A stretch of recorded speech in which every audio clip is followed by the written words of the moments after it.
Hey guys, welcome back to my channel. Today I'm going to be coming to you with a story time video. I hardly ever do story time. I don't think I've done a story time on my channel since its history. Oh, actually I have, but it was on my old channel. So I'm not going to bring that up because it wasn't the best story time. But anyway, so today I'm going to be talking about a story that happened in high school. I went to two different high schools. I went to high school in Texas and high school in Mississippi. This one happened in Mississippi. This one kind of spurred me to want to move to Texas to finish out high school, even though I actually ended up moving back to Mississippi, but that's just a different story. So today I'm going to talk about, if you read the title, the time I was in a open relationship. I say quote unquote because I know y'all are like, there's no way we in an open relationship in high school. That wasn't a thing back then. It wasn't, but I guarantee you people were doing it, and I didn't know that I was in one. So if you want to see that video, just stay tuned. Alrighty guys, so just to set the scene a little bit, like I said, this is in high school. This is in rural Mississippi. So it's a very small class. It's a very close-knit class. It's a small school. Not really many extracurriculars. This is just a small place. Everybody knew everybody. So if anytime somebody new came to the school, you knew that person instantly. You kind of knew who they were related to. How did they hear about the school? Where they come? You knew their whole story instantly because the school was so small. So I was friends with this upperclassman, and the guy she was kind of talking to at the time, they were kind of more like friends with benefits, but she said they were talking. So kind of talking to at the time, his cousin came to the school. Now his cousin was really suave. Like, he was really a nice looking guy. He was a nice talking guy, but he was just so like slick. He just had so much game. So his cousin had come down from South Chicago, and like everybody was on him because, like I said, people love new meat at this school because everybody knows everybody. You instantly started wanting somebody new to talk to. So when he came into school, he was like a hot commodity. All the girls wanted to get to know him. They wanted to start talking to him, and I was one of those girls because he was attractive. And mind you, at the time, I'm kind of a nerd. I'm kind of a shy kind of girl. And he was really like an out there guy, boisterous, confident. And he was in like a gang too. So he was kind of rough. And that whole cliche, you know, a nice girl wants kind of a rough guy or like a really tough guy is so true. Like, I wanted a bad guy. Somebody who was directly opposite of who I was. So when he came to the school, like I said, it was a lot of girls vying for his attention. And my friend, the upperclassman who was talking to his cousin at the time, she dared me to just go say hey to him. Mind you, my school is so small. We don't have like a welcoming committee. We don't have a person who takes you to all your classes. You'll figure it out. It's only 2 hallways. I mean, you could walk both of them in 2 minutes. You'll figure out what a class is. Don't worry about it. So she dared me, and I'm like shy. I'm like, I don't know, because, you know, not to say I'm not confident in myself, but I don't put myself out there a lot to get hurt or to get rejected. So when she said that, I was like, what if he assumes other things, or he is attractive? What if I want something more? It's just like, I didn't want to put myself out there to get hurt. So all that aside, I swallowed my pride and I said, you know what? I'm going to go talk to him. So I started talking to him, and I was like, hey, my name is Valencia. You know, I heard you from Chicago. Just small talk, just to build conversation, because I wanted to get to know him. I wanted him to know I was interested in him and all that type of stuff. So as I introduced myself, this is how I know he was going to be trouble, because he like turned his head to the side. He was like doing his hands like this, and he was just looking me up and down like, oh, hey, what's up? Da da da. And girl, whenever somebody do that when they first meet you, they thinking one or two things. You're going to be an easy person to lay down with, or they're going to use you for something. And I sure wasn't easy to lay down with, so he felt like I was gullible and I was naive. Because I hadn't been in many relationships at this point. So when I met him, I was like, this is going to be nice if I could be in a relationship with him. So after I say, hello and stuff like that, I give him like a week or so to get used to the school. Girls are still throwing themselves at him before I started talking to him again and more frequently. So at this point, we exchanged numbers because it's like, hey, you the coolest person I met at the school so far. Here's my number. Text me, we'll keep in touch. So I'm texting him. We started texting and talking on the phone every day. Mind you, he didn't stay far from where I live, but I didn't have a car, and nobody I knew at the time was going to meet people in that area, so it was really hard for me to find somebody to take me to see him. So calling and texting constantly was kind of our situation. So in the midst of that conversation, of course, we started telling each other we like each other, going a little bit about our like dating history. Mind you, I hadn't dated many people that I felt were worthy of being talked about. So we started talking about that, and then lo and behold, we get into a relationship. And I'm just smitten at this point. I'm like, listen, I done got the baddest boy at school. I'm like one of the girls that nobody would have expected to even be attracted to him. And like, I got him, and people really want him. Like, he was really like a prize, y'all. Y'all won't understand how girls were just really on him just because he was new.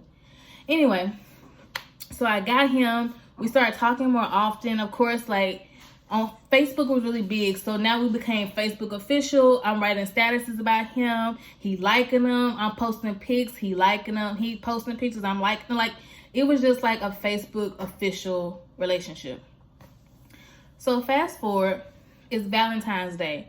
And I remember because he gave me so many gifts, and it was in front of everybody, and it was like a really big grandiose gesture. Like, it was a teddy bear. It was a golden rose. It was a hoodie. It was just so much stuff that I hadn't gotten before. I was so excited about it. So I'm like getting all this stuff, and I'm like hyping it up to my friends. Like, look what he gave me. Oh, look at that. And like some girls are like talking trash about it. Like, why would he give her that? Anybody could get that. Girl, he just playing her. Because honestly, these girls probably had been talking to him like the whole time. He was not being completely faithful to me. So of course, they started talking trash. It get around in school because it's 2 hallways. Everybody know everybody. It's going to come back to the person. So they talking trash, and they get back to me, and I see him in the hallway. And then, mind you, this time we had lockers at my school because later they got rid of them. And he comes to my locker, and he's like, what's going on, babe? And I'm like, why are these girls talking trash about the gifts you gave me? Like, why is this your issue? Why do they even care? Mind you, he probably had been talking to this girl that weekend, or they had been hanging out, so that's why she had such a big issue with him giving me gifts and all this stuff for Valentine's Day, because she felt like, I was just with you the weekend before, so where's my gift? Mind you, he probably had got her something. Anyway, me and a dog. Anyway, so like we get into this big argument, and it's in front of everybody. And he walk away from me, and the teacher's coming out of the classroom like, y'all need to be quiet, y'all need to calm it down, y'all need to separate, da-da-da-da. So I'm like, okay, cool. Me and him didn't talk for like 2 weeks after that. No conversation, no nothing. I see him in the hallway. I look the other way like, we ain't got nothing to talk about. Don't even think about me. I'm mad. Like, because not only do I not put myself out there, but I put myself out there with you. Somebody knew that it was high profile because everybody wanted to talk to him. And then you embarrass me? Like, okay, done. 2 weeks go by. I started to see him moseying around the hallway, flirting with girls, talking to girls. It was one girl in particular that I kept seeing him with. Every time I got out of class or was trying to go to my next class, I kept seeing him in the hallway playing with this girl. The crazy thing about this situation is the girl was my second cousin on my dad's side. So honestly, I'm not that close to my dad's side of the family, but one thing he did tell me is, you're kin to these people. I'm happy he tried to remind me of who I was related to, because that's all I knew, is that I'm related to this girl somehow, some way. So when I found out she was my second cousin, I'm like, this situation just got so weird and so involved, and it was just a mess. Like, he had just really embarrassed me to the point where I couldn't even show my face in school. Like, I was just so like, oh my God, this boy's really talking to my cousin 2 weeks after me and him stopped talking like that. Anyway, so I'm feeling like I don't need to talk to him no more. I don't need to be with him no more. I need to stop thinking about him. Because honestly, even after 2 weeks, I was thinking we would talk it out. Y'all, I was in high school looking for relationships. I wasn't trying to be the girl of the month, the girl of the day, the girl of the week. Oh, somebody just to kick it with. Like, I was trying to be a girlfriend. I wasn't the type to sell myself short. So I thought we could get back together. But after that, I was done. And so then this was my 9th grade year. 10th grade year, I moved to Texas. So you would think I would have learned my lesson about him and like the situations he be putting me in. But I didn't. He is still attractive to me. I still wanted to get to know him more. So we kept in touch. Mind you, while I'm in Texas, he got sent off to like a boot camp for boys, you know, bad boys, like a boot camp, just something to get them in line for something they had done. So he ended up writing me a letter because, of course, I'm telling him where I stayed, giving him my sister's address. It's so crazy because I had to run to the mailbox before she got home to get these letters because I was so nervous that she seen that it was coming from, like, I forgot the name of the boot camp, and it was addressed to me. She might be like, oh, this is like fake mail, throw it away or something. So I would try to run to the mailbox to get the mail before her. Anywho, so I'm writing him letters, you know, talking about how, oh, we should get back together. And, you know, I feel like we've grown since then. You know, you're at a place now where you really want to talk about it, da da da da. Thinking about it, I'm like, Valencia, you were so, like, I just wanted to be in a relationship. Even in Texas, I wasn't dating anyone. So it was just, okay. Anyway, so we talking, and I'm like, we should get back together, blase, blase. Y'all. So the boy get out of boot camp. He moved, he was back in Mississippi. I was in Texas at the time, and this is my 10th grade year. 10th grade year had finished, and I moved back to Mississippi my 11th grade year to be with him. I know my family gonna find that as a shock because at the time I didn't tell them I was talking to somebody or that I was making a move that would affect my future to be with some boy.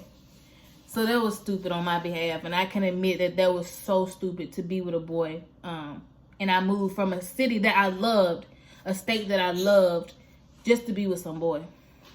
So I moved back, and I'm thinking it's going to be me and him, right? Because I'm finna start going to the same school again, you know, meet all my same friends again, da da da. Girl, I couldn't have been the only person writing him at the boot camp. This boy had to have at least 10 or 12 people writing him at the boot camp. He had to. Because when I get back, I'm thinking, oh, it's going to be us. I guarantee you, we started school in August. By my birthday, September 2nd, me and him were no longer together. We weren't even talking. So mind you, I just moved from Texas to come back to be with you, and we not even talking. Y'all. And then I had to watch him walk down the hallway again like I did freshman year with some other girl, having fun with her, talking to her. They hanging out every weekend, posting pictures. And I'm just looking dumb because I didn't move from a place where I could have made a fresh new start to come back to be with you. Anyway, yeah. I tell you, in high school, you really don't be thinking about the future like that. Even though I would say I still have my head on really tight, I was still always thinking about my future, this, that, and the third. When it came to boys, oh my God. I couldn't have been thinking. I made a lot of bad decisions when it came to dating in high school. A lot of bad decisions. But yeah, but that's the one time that I felt like I had been in an open relationship and against my knowledge, because he was talking to so many people behind my back, and me and him were going out in public and like saying we were in a relationship. So it sounded like an open relationship to me. If I'm claiming you, you claiming me, but behind closed doors, you talking to this girl, that girl, and her cousin? Really? Like, then to me, it sounded like we're in an open relationship. But this story is like over 7 years old. I wish I had more details, but like I said, this is just something I thought about, and I was like, you know what? I don't do story times. I think this should be fun, but yeah, this is just an old story of the time that I was very naive when it came to dating and boys and what to expect from someone. Well, how to set boundaries. So I feel like they let me know, like, I need to speak up about my boundaries. So if a girl come to me talking about she talking to you, I need to go to see you first, hear your side of the story, and men lie. Like, this also started my thing with, let me know what this situation is, and I will decide if I want to be a part of it. So if you're already talking to Keisha and Moesha, and I say I like you, and you like, yeah, I date you too, but I'm talking to Keisha and Moesha, let me decide if it won't be Keisha, Moesha, and Valencia. Like, let me decide that. But don't put me in a situation where Keisha and Moesha come to jump me because they didn't know I was in the situation. And I didn't even know either. Like, I don't want to be blindsided when it comes to dating, because there's so many things out here right now that we could talk about it. You got polygamy, you got sister wives, you got all these situations that people can literally talk it out before you just put someone in a situation.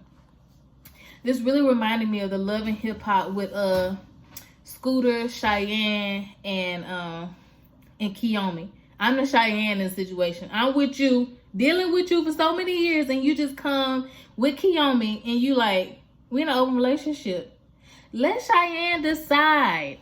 Let Cheyenne decide. Let me decide if I want to be a part of your open relationship. Anyway, but that made me think about this story time, and that's why I wanted to share with you guys. So if you enjoyed this story time, then please do comment and let me know if you want to hear some more crazy stories about high school. Also, if you wouldn't mind sharing and liking, please be sure to stay safe. And until next time, bye.